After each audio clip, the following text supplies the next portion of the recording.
Mais uma vez, Deus nos dá a oportunidade de louvar o seu nome nesse momento devocional e também escutar a palavra do Senhor. E hoje eu quero convidar você a abrir a sua Bíblia no Salmo 126, cântico de romagem, mostrando essa ação de Deus restaurando o seu povo, mas essa restauração sempre acontece em meio às lutas, porque apesar de nós estarmos em um mundo caído, nós sabemos que Deus ainda age por meio do seu povo e transformando esse mundo e nós mesmos principalmente, na certeza que um dia Deus há de transformar esse mundo por completo. Salmo 126, assim nos diz a palavra do Senhor. Cântico de romagem. Quando o Senhor restaurou a sorte de Sião, ficamos como quem sonha. Então a nossa boca se encheu de riso e a nossa língua de júbilo. Então, entre as nações se diziam: grandes coisas o Senhor tem feito por eles. Com efeito, grandes coisas fez o Senhor por nós e por isso estamos alegres. Restaura, Senhor, a nossa sorte como as torrentes do Neguebe. Os que com lágrimas semeiam, com júbilo ceifarão.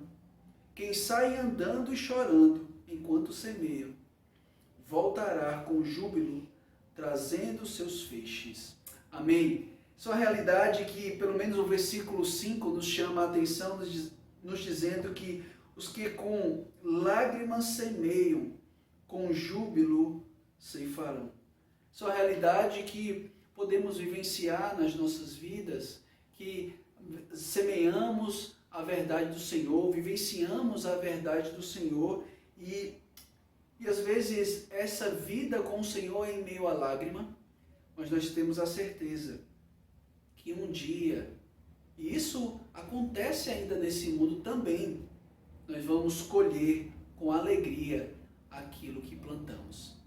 Descanse no Senhor, viva a sua vida para a glória de Deus, na certeza que no trabalho do Senhor, nada é em vão.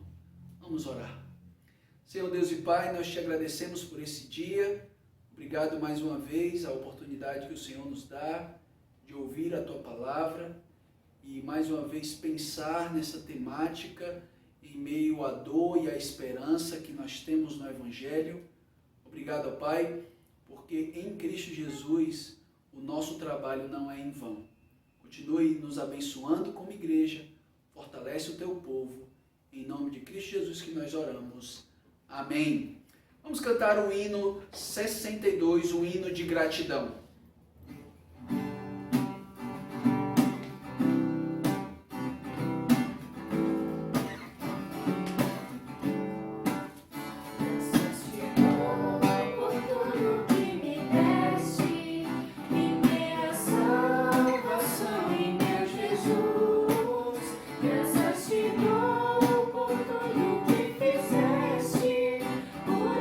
Pecador, salvo na cruz.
ti, meu Salvador. Graças, graças, mil graças por teu precioso amor. Amém. Amém. Nós somos gratos ao Senhor por tudo aquilo que Ele tem feito por nós. E eu convido a você a abrir a sua Bíblia em Hebreus capítulo 10. Hebreus capítulo 10, ele nos mostra a realidade que aqueles que vivem pela fé devem prosseguir e não retroceder. Na certeza que a fé é uma convicção dos fatos que não se veem. E observe comigo a leitura em Hebreus capítulo 10, versículo 32. Vou ler Hebreus capítulo 10, versículo 32, até o capítulo 11, versículo 1 da carta aos Hebreus. Assim nos diz a palavra do Senhor. Lembrai-vos, porém, dos dias anteriores, em que, depois de iluminados, sustentastes grande luta e sofrimento, ora expostos como espetáculo, tanto do opróbrio quanto de tribulações, ora tornando-vos coparticipante com aqueles que deste modo foram tratados. Porque não somente vos compadeceste dos encarcerados, como também aceitastes com alegria o espólio dos vossos bens, tendo ciência de possuirdes vós mesmo patrimônio superior e durável. Não abandoneis, portanto, a vossa confiança. Ela tem grande galardão. Com efeito, tendes necessidade de perseverança, para que, havendo feito a vontade de Deus, alcanceis a promessa. Porque ainda dentre pouco tempo, aquele que vem virá e não tardará. Todavia, o meu justo viverá pela fé, e se retroceder, nele não se compraz a minha alma. Nós, porém, não somos do que retrocedem para a perdição. Somos, entretanto, da fé para a conservação da alma. Ora, a fé é a certeza das coisas que se esperam e a convicção dos fatos que não se veem. Caminhada cristã em um mundo caído é uma caminhada de fé em fé.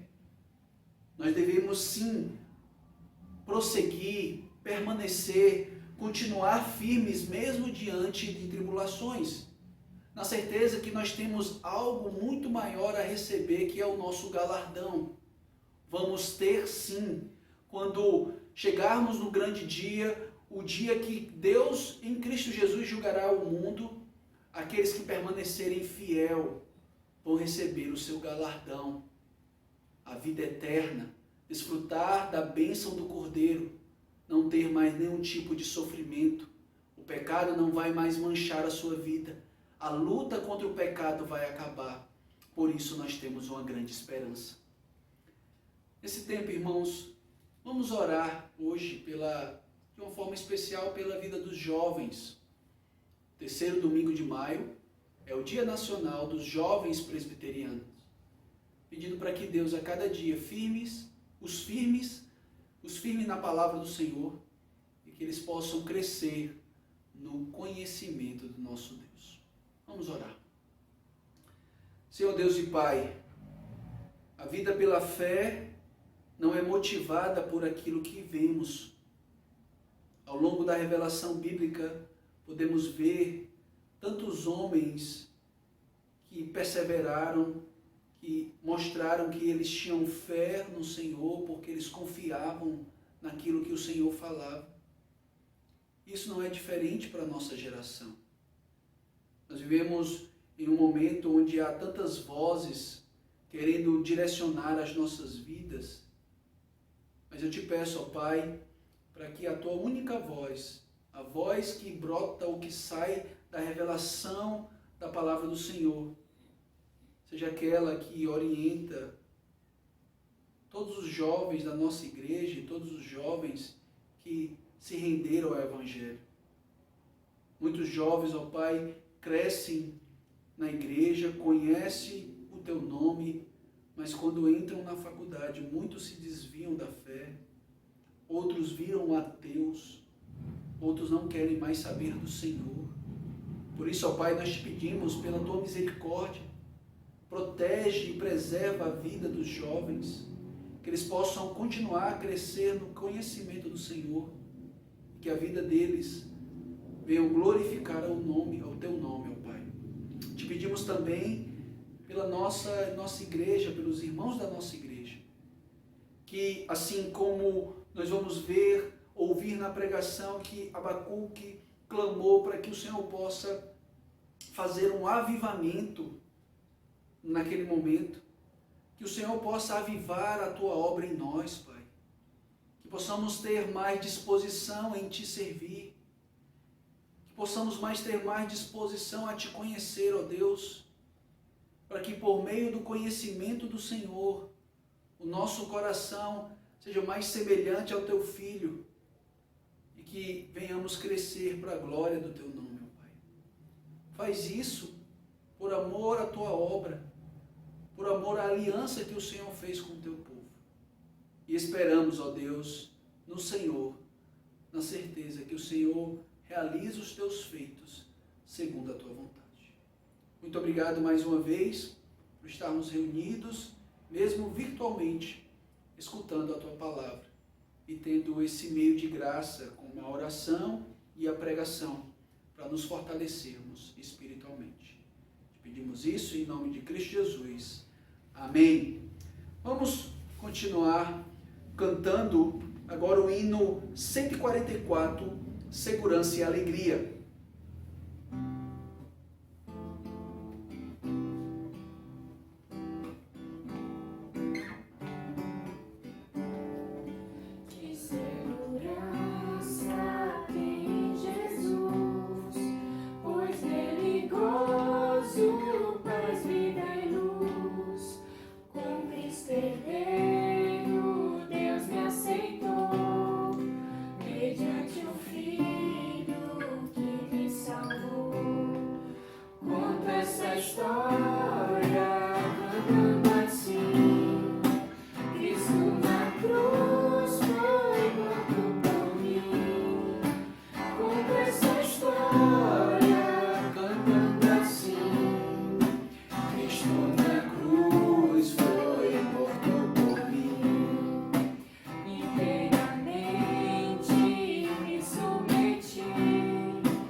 Podemos contar essa história porque Cristo morreu por nós e essa é uma segurança que nós temos e vamos cantar essa realidade. Quem nos separará do amor de Cristo Jesus?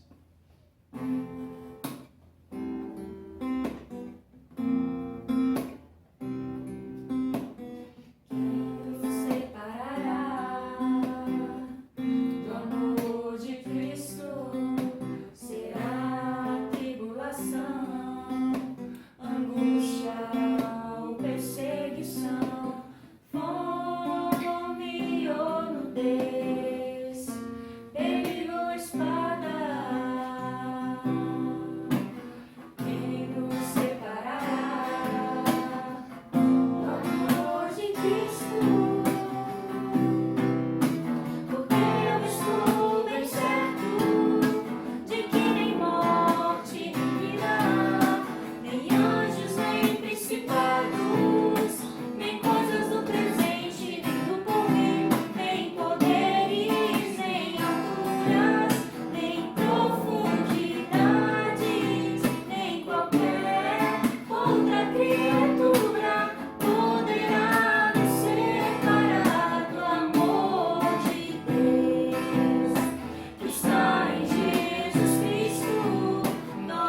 Amém. Verdade maravilhosa, que nada pode nos separar do amor que nós temos em Cristo Jesus.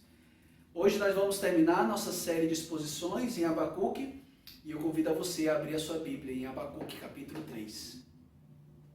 Abacuque capítulo 3.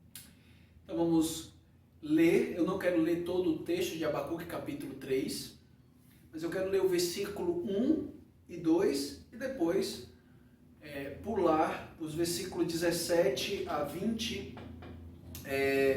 e ao longo da exposição eu vou fazendo algumas menções dos restantes dos versículos, porque não temos tempo para explorar tudo aquilo que está nessa oração de forma de cântico. Então observe comigo, Abacuque capítulo 3, versículo de 1 a 2 e depois os versículos 17 a 19. Oração do profeta Abacuque sob forma de canto. Tenho ouvido, ó Senhor, as tuas declarações e me sinto alarmado. Aviva a tua obra, ó Senhor, no decorrer dos anos, e no decurso dos anos faze-a conhecida. Na tua ira, lembra-te da misericórdia. Versículo 17 a 19 diz o seguinte: ainda que a figueira não floresça, nem haja fruto na vide, o produto da oliveira minta, e os campos não produzam mantimento, e as ovelhas sejam arrebatadas do aprisco, e nos currais não haja gado. Todavia, eu me alegro no Senhor, exulto no Deus da minha salvação. O Senhor Deus é a minha fortaleza, e faz os meus pés como os da coça, e me faz andar altaneiramente, ao mestre de canto, para os instrumentos de corda. Amém. Vamos orar. Senhor, estamos diante da Tua palavra que é viva e eficaz. Pedimos mais uma vez que o Senhor possa iluminar a nossa mente e o nosso coração para entendermos a maravilha da Tua lei. Obrigado porque é ela que guia os nossos passos em meio à dor, diante da dor que passamos, para uma vida de esperança. Te pedimos isso em nome de Cristo Jesus. Amém. Imagine você numa cena. Um pai deixa o seu filho na casa sozinho e dá uma ordem clara. Aconteça o que acontecer, não saia daqui. O pai sai e logo após a saída do pai, a casa começa a pegar fogo. O menino no quarto começa a perceber as chamas adentrando no seu quarto, mesmo diante do medo, mesmo diante do grito, ele permanece no local. E aí seu pai soube da notícia e volta para resgatar o seu filho. Talvez, e normal isso, quando nós passamos por uma situação como essa, com certeza saímos correndo e nem sequer talvez pudéssemos pensar naquele momento em uma palavra de oração, em um momento de oração. Abacuque parece que está vivendo essa situação muito parecida com essa cena. Sua vida estava entrando em caos, a dor era real, ele começa com a queixa, mas o capítulo 3 agora, no final dessa profecia, nos mostra a sua esperança e a alegria que Abacuque teve mesmo diante da dor. Esse salmo aqui, como fala Matthew Henry em seu comentário, ele diz que a oração é registrada para o uso da igreja, em particular para o uso dos judeus no cativeiro, enquanto estavam esperando pelo livramento prometido na visão que foi registrada.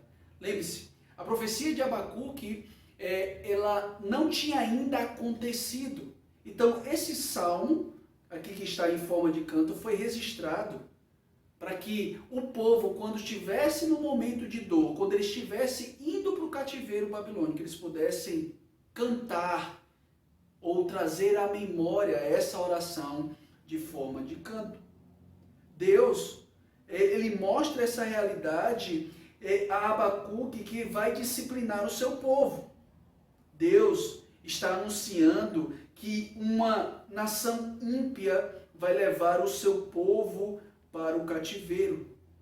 Mas diante disso, o seu povo deveria viver pela fé, na certeza que essa confiança em um Deus da aliança, que usa todos os meios para o benefício do seu povo. E isso pode nos dar uma fé viva, mesmo diante da dor. Veja bem, meus amados irmãos, a vida pela fé não é só uma vida de sofrimento, não é só uma vida de ranger de dentes ou de dor. Sim, nós temos momentos de tristeza, de angústia, de perseguição, sim. Mas o que nos dá esperança é a certeza que Deus, mesmo diante desses momentos, Ele está com o seu povo e Ele fortalece o seu povo, nos dando ânimo para viver para a glória dEle. É isso que nós lemos em Hebreus capítulo 10, versículo 36 a 39. Com efeito, tendes necessidade de perseverança, ou seja, tem necessidade de paciência, para que, havendo feito a vontade de Deus, alcanceis a promessa. Porque ainda, dentre pouco tempo, aquele que vem virá e não tardará, todavia, o justo viverá pela fé. Viver pela fé é perseverar, confiando em Deus e nos seus feitos. Viver pela fé não é apostatar. Viver pela fé é prosseguir e não retroceder. E quando isso acontece na minha vida e na sua vida, alcançamos as promessas do Senhor e podemos ter alegria mesmo diante da dor que podemos passar, porque nós sabemos quem está conosco. E é esse sentimento que o capítulo 3 quer trazer para mim e para você. Que a esperança do povo da aliança é uma convicção no Deus que é sustentador de geração em geração. É isso que todo o capítulo 3 ele quer nos mostrar, que esse povo ele tem uma esperança inabalável porque ele confia num Deus que sustenta o seu povo de geração em geração. E eu quis ler aqui os primeiros versículos, porque eu acredito que o versículo 2, ele é o núcleo daquilo que é a oração como um todo. Isso acontece também conosco. Por exemplo, às vezes, boa parte da nossa oração, ela começa de uma forma e depois nós vamos desenvolvendo aquilo que nós oramos na primeira parte. E aqui Abacuque, no versículo 2, ele mostra aquilo que ele vai desenvolver em todo o capítulo 3. Observe comigo. A primeira realidade, ele diz que tenho ouvido ao Senhor as tuas declarações e me sinto alarmado, mostrando agora a convicção que Abacuque tem na ação de Deus. A segunda parte, a parte B do versículo 2 de Abacuque nos diz: aviva a tua obra, ó Senhor, no decurso dos anos e faze-a conhecida, mostrando a convicção do temor que Abacuque tem de Deus. E a última parte que nos mostra: na tua ira, lembra-te da tua misericórdia, está relacionado à convicção que Abacuque tem do sustento do Senhor em toda e em qualquer circunstância. Se você voltar seus olhos para o texto, essa primeira parte, que está no primeiro ponto aí do versículo 2, ela nos mostra que a convicção da ação de Deus, que está desenvolvido nos versículos 3 ao versículo 15. Tendo ouvido, Senhor, as tuas declarações e me sinto alarmado. É interessante que Abacuque aqui, nessa primeira expressão, ele está alarmado de quê? Pelo menos de duas coisas. Ele está alarmado porque Deus vai usar uma nação ímpia para disciplinar o povo de Deus. Mas ao mesmo tempo ele está alarmado porque Deus, como Deus é um Deus de aliança, ele vai julgar todos aqueles que se levantam contra o povo de Deus. E essa realidade é desenvolvida nos versículos 3 a 15. Abacuque aqui, nos versículos 3 a 15, nos mostra a ação de Deus ao longo da história da revelação. E é interessante a imagem que Abacuque quer mostrar de Deus. Se você observar aí, o versículo 9, ele diz o seguinte: tiras a descoberto teu arco, e farta está a tua aljava de flechas. Mostrando aqui um Deus como um guerreiro que está com várias flechas para ser lançada contra aqueles que se levantam contra o povo de Deus. E aí, dos versículos 3 em diante, ele vai mostrar a ação de Deus no Êxodo. Observe comigo, o versículo 3 diz: Deus vem de Temã, do Monte Parã, vem o santo. Essa expressão Temã e Parã são os limites ali, desde o Monte Sião até o povo entrar na terra prometida de Canaã. E aqui Abacuque mostra que lá no deserto, quem estava guiando o povo, julgando as nações que se levantavam contra o povo do Senhor, era um Deus poderoso, ao ponto que no versículo 4 ele mostra o poder e a manifestação do Senhor, dizendo o seguinte: o seu resplendor é como a luz, os raios brilham da sua mão, e ali está velado o seu poder. Essa expressão raio poderia ser traduzido como chifre, e lembre-se que nós estamos lidando com um salmo dentro de uma profecia, e esse salmo traz muitas linguagens mostrando o poder, quem é o Senhor, como ele age. E aqui ele mostra que esse Deus, ele é um Deus poderoso, e ele manifestou o seu poder no Êxodo. De que forma? Os versículos 5 nos mostra que ele mandou por meio da peste e dos seus feitos, e nós podemos lembrar disso quando Deus destruiu todos os deuses de Faraó, mandando as pragas. Não esqueçam disso. Toda vez que Deus manifestou o seu poder no Êxodo, ele estava destruindo os deuses dos egípcios.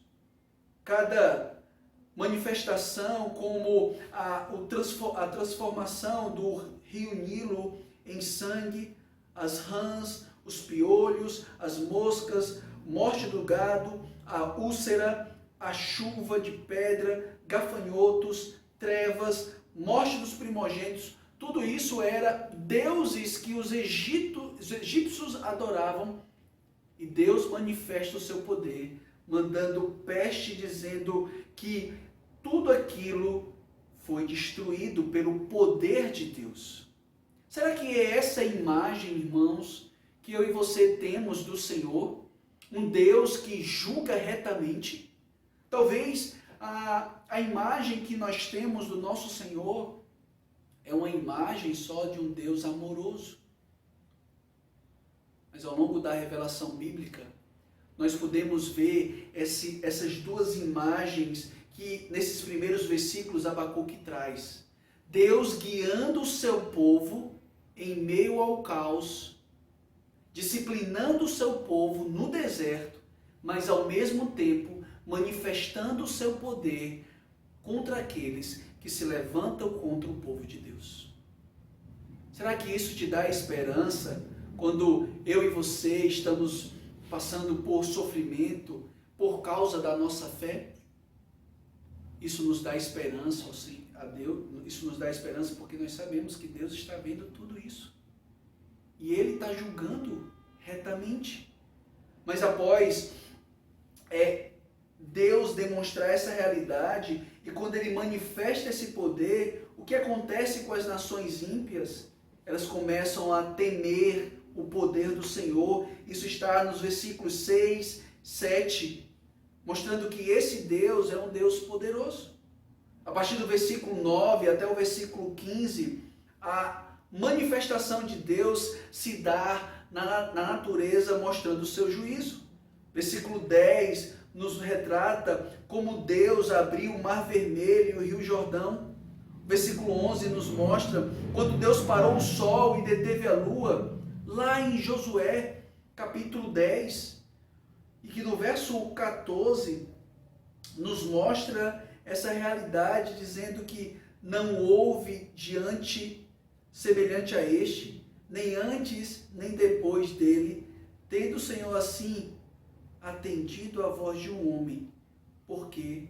Porque o Senhor pelejava por Israel. E o versículo 11, observe comigo agora em Abacuque capítulo 3, ele diz: o sol e a lua pararam nas suas moradas ao resplandecer a luz das tuas flechas sibilantes e ao fulgor do relâmpago da tua lança. Abacuque aqui está trazendo à sua memória aquilo que Deus fez no passado. Por isso que a ideia do versículo 3 até o versículo 15 é mostrar a ação do Senhor ao longo da revelação bíblica. E isso está lhe dando descanso e conforto. Bote seus olhos para o versículo 3. O versículo 3 ele diz: Deus vem de Temá, e do monte Parã vem o santo. Alguns tradutores, a traduzir essa expressão vem, às vezes eles traduzem como virá. A ideia aqui é para mostrar que esse Deus veio ao longo da história da revelação bíblica, mas esse Deus também virá um dia para consumir todo esse mundo e instalar novo céu e nova terra. Abacuque tinha uma convicção da ação de Deus ao longo da história. Será que é essa realidade que você tem? Quando nós lemos a revelação bíblica, não é somente para que a gente tenha um conhecimento teórico e simplesmente isso, mas que por meio do conhecimento bíblico, e principalmente quando você passa por tribulação, você pode olhar a revelação bíblica e perceber que Deus sempre foi fiel ao longo da história. E isso começa a nos dar esperança. Foi assim que Deus fez logo no princípio com Adão e Eva. Eles desobedeceram a ordem do Senhor. Deus julgou Adão e Eva, tirando eles do jardim do Éden, mas ao mesmo tempo Deus deu uma esperança, que já é conhecido como o proto-evangelho, em Gênesis capítulo 3, verso 15, que nos diz: porém inimizade entre ti e a mulher, entre a tua descendente e o seu descendente, este ferirá a cabeça, e tu lhe ferirá o calcanhar. A promessa lá em Gênesis capítulo 3, mesmo diante do juízo divino, é que ele vai vir. E por causa disso, o povo tinha esperança. Após, dos versículos 3 a 15, Abacuque relatar essa convicção da ação do Senhor ao longo da revelação bíblica. Voltando agora para o versículo 2, a parte B, que está totalmente relacionado com o versículo 16, ele nos diz o seguinte: aviva a tua obra, ó Senhor, no decurso dos anos e faze-a conhecida. Versículo 16 diz: ouve, o meu íntimo se comoveu a sua voz, tremeram os meus lábios, entrou em podridão nos meus ossos, e os joelhos me vacilaram, pois em silêncio devo esperar o dia da angústia, que virá contra o povo que nos comete. A realidade aqui de Abacuque agora é com uma convicção de temor ao Senhor. A ideia aqui é que, na certeza que Deus vai vir para julgar o seu povo, Abacuque agora ele tem um temor. E o temor aqui não é simplesmente um medo, mas a ligação clara é que, diante dessa circunstância, o que Abacuque pede é que, para que Deus possa avivar a obra dele no seu povo. E avivamento aqui, irmãos, não é aquilo que é conhecido como oração, mais leitura bíblica, mais serviço. Avivamento é o contrário, é uma ação sobrenatural de Deus agindo no seu povo, gerando no povo temor. Ouve, o meu íntimo se comoveu, a sua voz, tremeram os meus lábios. Ao ver a ação do Senhor, que está relatado no capítulo, do versículo 3 a 15, a atitude de Abacuque é de temor. E essas são as duas realidades quando há um verdadeiro avivamento. Quando acontece o verdadeiro avivamento, a primeira coisa que um ser humano se declara é que ele é pobre, pecador, indigno e merece a ira do Senhor. E a segunda coisa que é relatado é que ele teme ao Senhor, que ele tem uma convicção de quem Deus é e quem Ele é. Temor é uma realidade que precisamos a cada dia. Temer mais ao Senhor. Provérbios capítulo 1, verso 7 nos diz: o temor do Senhor é o princípio do saber, mas os loucos desprezam a sabedoria e o ensino. Aqueles que temem ao Senhor adquirem sabedoria, mas os loucos desprezam a sabedoria do Senhor. Provérbios capítulo 8, versículo 13 ainda nos diz: o temor do Senhor consiste em aborrecer o mal e a soberba, a arrogância, o mau caminho, a boca perversa, eu os aborreço. Isso é temer a Deus. É você viver uma vida de submissão à vontade do Senhor. Nós podemos olhar a revelação bíblica e toda vez que o povo se encontrou com o Senhor, eles tiveram esse sentimento. Foi assim que aconteceu com Moisés, quando ele teve um encontro com o Senhor. Foi assim que aconteceu com Isaías. Ele deixou de olhar para as outras pessoas e falou: ai de mim, que eu sou um pecador de lábios impuros, que habito no meio de pessoas que têm impuros lábios. Temor, é isso que você tem do Senhor? Será que nesse momento você tem essa esperança que gera temor no seu coração? Saber que um Deus, por um vírus só, parou o mundo todo? Você precisa ter mais temor ao Senhor. E por fim, Abacuque agora nos mostra essa realidade da convicção do sustento do Senhor. Ele não só tem uma convicção que Deus age na história, Abacuque também tem uma convicção de temor a Deus, de submeter à vontade de Deus e de saber que, independente da circunstância, ele vai temer ao Senhor. Mas por fim, Abacuque agora, ele tem uma convicção do sustento do Senhor. Final do capítulo 2, final do versículo 2, ele diz: na tua ira, lembra-te da tua misericórdia. E se Ele é um Deus misericordioso, Ele é um Deus que sustenta o seu povo. Por isso que a verdade maravilhosa aí, que é o clímax dessa oração, está aí no versículo 17 ao versículo 19. Ainda que a figueira não floresça, nem haja fruto na vide, o produto da oliveira minta, os campos não produzam mantimento, as ovelhas sejam arrebatadas no aprisco, e nos currais não haja gado, todavia eu me alegro no Senhor, exulto no Deus da minha salvação. O Senhor, Deus, é a minha fortaleza, e faz os meus pés como da coça, e me faz andar altaneiramente ao mestre de canto, para instrumento de corda. Se no capítulo 1, Abacuque começa com a queixa, no capítulo 3, ele termina com uma confiança. O profeta tem agora uma convicção plena, que mesmo que tudo acabe na sua vida, ele tem o sustento do Senhor, Mas por que ele tem esse sustento?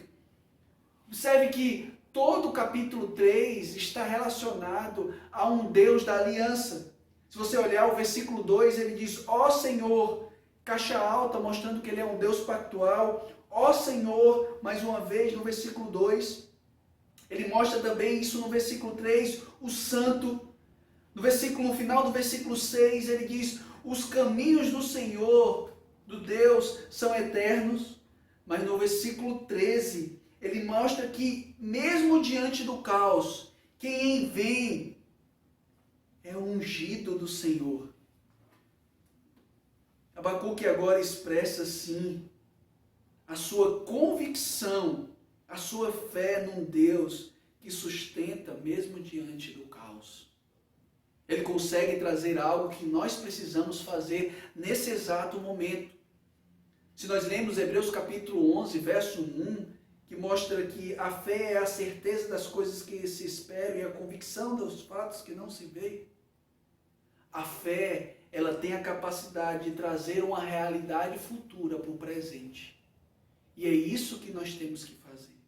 Nós sabemos que Deus vai agir ao longo da história.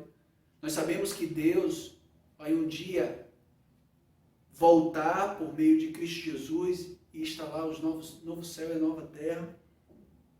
Mas o que fazer quando nós estamos passando por um momento de tamanha dificuldade na nossa vida? Seja por falta de emprego, seja qualquer outra dificuldade que eu e você estamos vivendo. Nós vivemos pela fé. E nós trazemos uma realidade futura para vir para o presente e nos dar consolo. É isso que faz você ser justo ou viver como justo diante de Deus.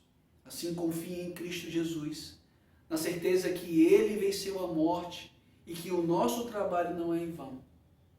Confie nele. Saiba que mesmo que tudo se acabe, aos seus olhos, por trás da história tem um Deus que sustenta a sua vida.